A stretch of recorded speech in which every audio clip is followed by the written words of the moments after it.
So let me get this straight. You want healthy hair, clear skin, strong bones, healthy immune system, and repair old joint issues in your shoulders, knees, or wherever, and you're not drinking bone broth like this?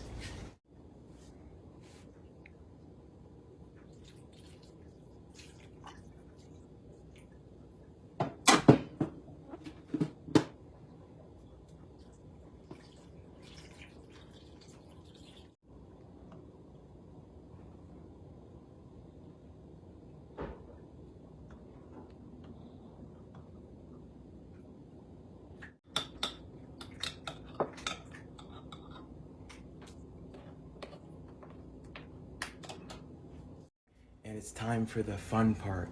Now we sit and we wait for 10 hours or 12 hours, your preference. But when it's done, we're gonna strain it into another bowl to get the juices, and then we're gonna store it in the fridge.